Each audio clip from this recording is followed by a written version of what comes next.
Sí, és curiós el que estan dient, perquè, és clar, no només li diuen al Bruno, li diuen Acebes, sinó que li diuen Maragall. Amb ella, què t'han dit? Maripau, La Maripau Huguet, que no ho fa ella. No, ho fa la Mireia Portes. Ho fa la Mireia Portes.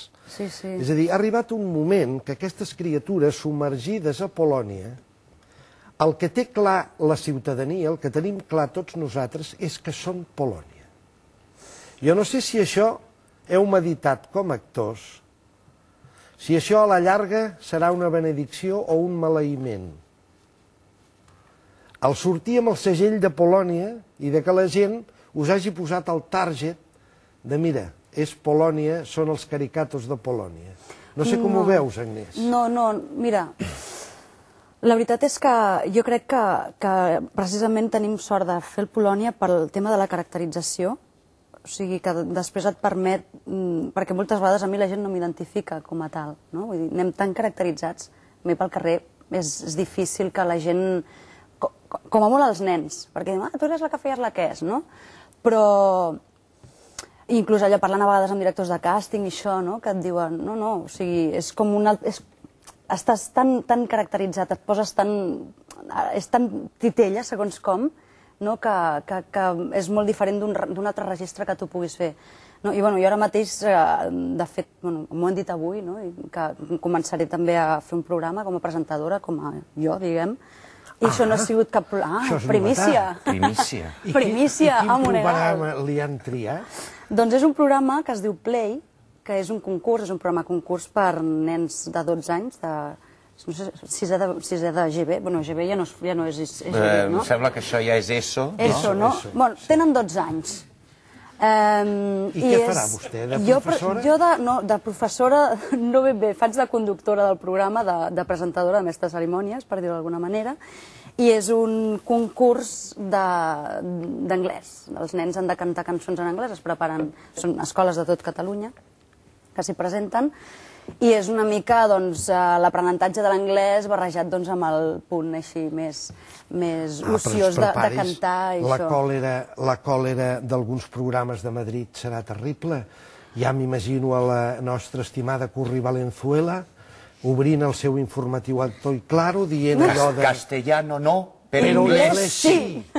Ja lo ven. No crec que vegi el K3 aquesta senyora, eh? No crec que el vegi el K3. Bé, deia vostè, perdona, no, ja tenim també el gag d'Acebes després a Polònia, ja el tenim escrit també, no? Sí, ja està escrit. Ja està escrit. Us falta la criatura de la Curri Valenzuela, us falta crear-la. És veritat.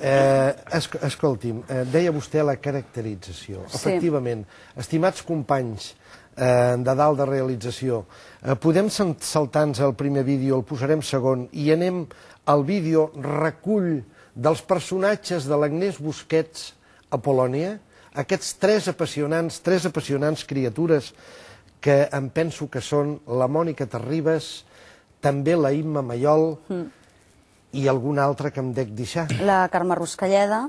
Hombre, la Carme Ruscalleda, la gran cuinera. Endavant. Avui entrevistem la candidata del PP català al Congrés, Merda Punxada en un pal. Merda Punxada en un pal, bona nit. Bona nit, Mònica. Abans que res, dir-te que estic encantat. Perdoni que l'interrompi, però en realitat qui està parlant és en Daniel Sirera. Escolta'm, Toni, m'imagino que la transició encara no s'ha acabat, oi? Per què ho dius?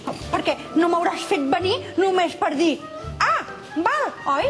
Perquè és que tinc un autocar de japonesos esperant-me a Sant Pol. Saps què et dic? Que quan fem l'amor, fingeixo. Què? És impossible. Impossible?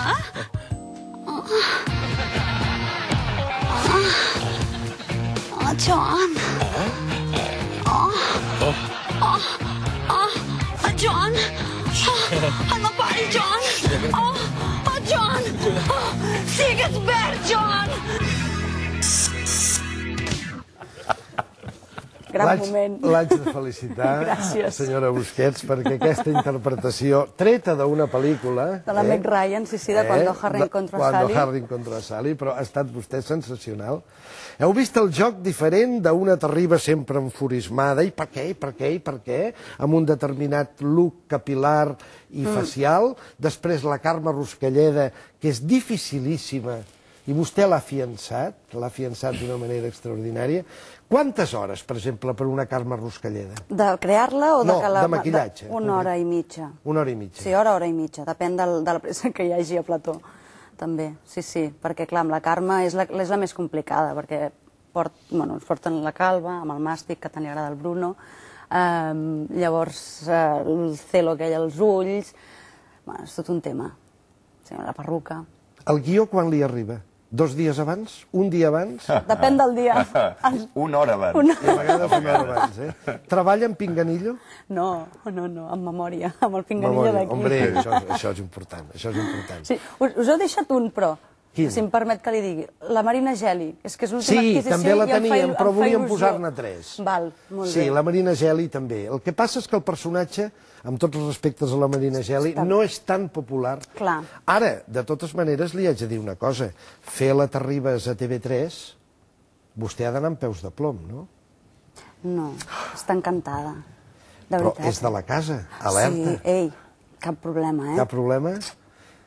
Com més li'n fot, més contenta està la Terribas? Sí. Ah, és que la Terribas és molt guerrera. La Terribas és molt guerrera. El Bruno ho té millor. Fent de Cebes, fent de Mas, ara que està a l'oposició. Potser és més còmode fent de Fernández de la Vega, Maria Teresa. Aquí el sarcasme pot ser més punyent o li sembla que és igual? Hi ha més distància, però no. És igual, el sarcasme és el mateix que ella fent de Terribas.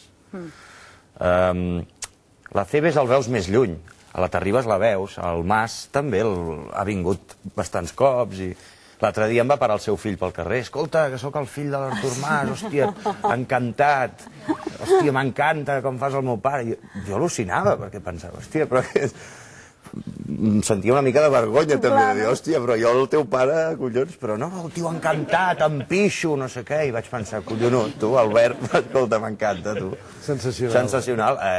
Arribarà un dia que el fill de l'Artur Mas li dirà encantat, sóc el teu fill. I diré, bueno, haver-ho dit abans. Però està bé que crec que els polítics ho estan digerint bastant bé. I esteu repetint aquell fenomen que va passar amb el primer Guinyol. Correcte. Quan el Guinyol tenia trempera, ara ja sabeu, estimada audiència, que el Guinyol és un programa pràcticament inexistent, ha perdut tota la grapa, l'han diluït inexplicablement, però hi havia època en què els polítics feien cua per sortir al Guinyol. Avui potser fan cua per sortir a Polònia. Teniu aquesta sensació? Mira, el primer polític que va venir a Polònia... Per ser parodiats a Polònia. Sí, va ser el Piqué, no? I va ser... Perquè el seu fill era fan i va venir, i el Toni li va dir improvisadament, escolta, vols sortir, vols dir que vols tu imitar el Piqué i fer aquesta gràcia, i va ser improvisat. A partir d'aleshores van venir tots, i no perquè els truquéssim. Veiem una selecció de Brunos Oro fent tot el seu repertori. Endavant. Mi teoría es... Nunca he hablado de conspiración, pero la hubo. Y en ella estuvieron implicados Carlos Rovira, la selección catalana de hockey y patines, Al Gore, algunos dirigentes de la Sexta... María Teresa. Dime, José Luis. Sí, el embajador americano nos ha invitado esta noche a su casa para celebrar el Halloween. ¿Se lo podrás decir a Carmen? ¿La Chacón? ¿Qué pinta ella? Bueno, si crees que no tiene que venir. No, espera. Por supuesto que tiene que venir. Ahora mismo se lo comunico. Gracias. Es que María Teresa me dijo que era una fiesta de Halloween y que me vistiera para la ocasión. Para la ocasión de hacer el ridículo. El líder de Convergència i Unió, Artur Mas. Gràcies. Visca jo, visca Catalunya. Gràcies. Moltes gràcies. Guapo. Gràcies. Tío bueno, gràcies. Et volem follar. Gràcies, maca. Li haig de reconèixer que no sé si és per part seva o per part del guionista, però té un punt de mala llet, això de guapo, et volem follar. És tremendo, és tremendo. No sé com ho deu rebre això, encara que sembla que hi ha bon rotllo a casa de l'Artur Mas veient-vos a vosaltres, però és difícil digerir això, Què li sembla? Jo crec que l'humor bo és difícil de digerir, sí. L'humor bo en el sentit de que aquí hi ha tela, hi ha ironia, hi ha sàtira política, hi ha hem d'agafar uns personatges. Jo l'Artur Mas no el sé imitar, li vaig dir al Toni, jo no el sé imitar l'Artur Mas. Per tant, he de crear un personatge diferent i faré el meu personatge. I llavors aquí cada un entra la mala llet de cadascú. I jo he ficat la meva.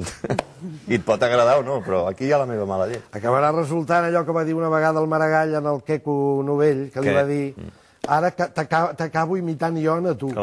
Amb allò del que cabró, que diu no ho he dit mai, el que cabró, però ara ja ho dic, com que ho dius tu, ho dic.